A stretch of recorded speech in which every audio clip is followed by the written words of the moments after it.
Welcome back. Today I will talk about the history of the Dutch economy in short. We will start our journey in prehistoric times. As of 5300 before Christ, the new Stone Age started and agriculture began to form. Metalworking expanded towards 2000 before Christ and started the Bronze Age. This brought a lot of prosperity to Drenthe, a province in the northeast of the Netherlands. It was likely an important trade route ran towards the Baltic Sea and Scandinavia. As of 450 before Christ, coins as a form of payment are gradually being introduced. Then, for around 450 years, the southern part of the Netherlands was conquered by the Roman Empire, and the Romans took civilization with them to the Netherlands. Thanks to Julius Caesar and the Roman Empire, we now have written sources about the Netherlands, and this ends the prehistoric times. The Netherlands reached its economic and cultural peak in the 2nd century. The Romans introduced cities and citizenship, and brought engineering skill, which was expressed in architecture, roads, bridges and canals. Important trade settlements arose like Maastricht and Nijmegen. Then we proceed to the Middle Ages, the era of the kings. Economy and trade were getting more and more important. As of the 10th century, trade in the northwestern parts of Europe started to grow, and the Netherlands also traded with the Hanseatic cities. These cities were part of an alliance of merchants from German cities around the Baltic Sea and the North Sea. Rotterdam and Amsterdam were actually still small villages compared to now. But the Hanseatic cities in the east of the Netherlands had already developed into prosperous and powerful trading centers. Also, coins and credit were indispensable in these times. Tell them to bring me my money. Yeah.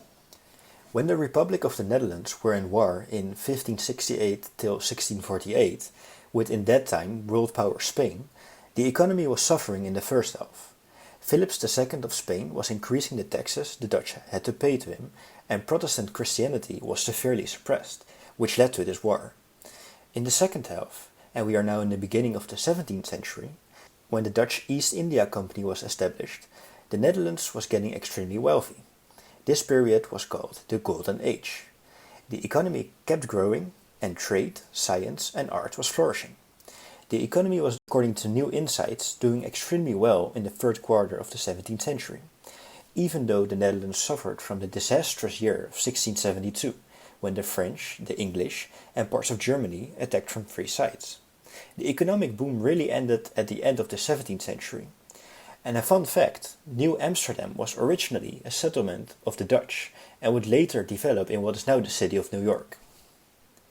We are now in the 18th century, where the Netherlands lost its dominance to England and the Dutch economy was really going backwards. Large income disparities arose between the elite and the ordinary people.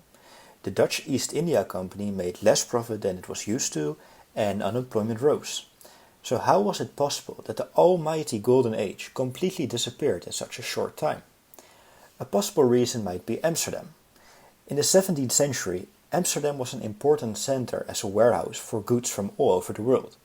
But in the 18th century, people began to trade much more directly with each other, and Amsterdam as an intermediary became unnecessary. In 1795, the Netherlands became the Batavian Republic, a puppet state of France. The 19th century was not only the century where the Netherlands became a monarchy in 1815, Je weet toch?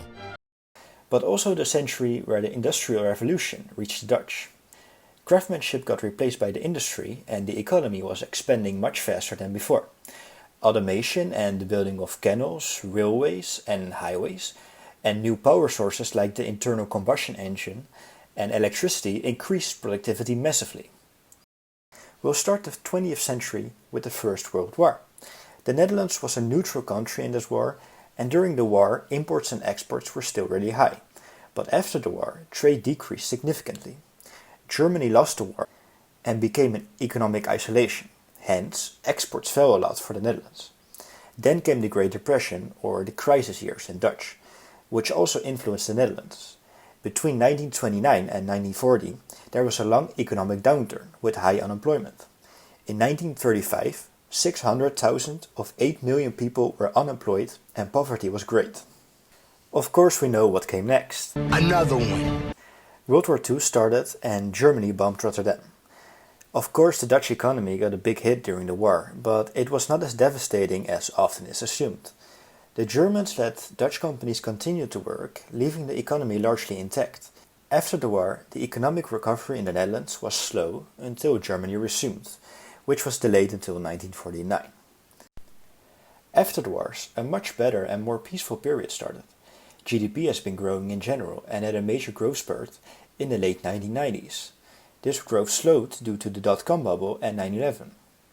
After this period, the Dutch economy grew extremely hard and actually more than doubled until the financial crisis in 2008.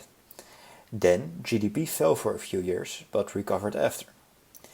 Then we get to 2020, when the pandemic hit the entire world and GDP fell with 3.7% because of high unemployment, lockdowns, and of course, certain sectors and businesses shutting down. At the moment, we are recovering again, partially due to vaccinations. It will be interesting to see what the future economy will look like. Let me know what you think the economy will do the next decades or even the next 100 years. Thanks for listening. I hope you learned something from this video and I'll see you in the next one.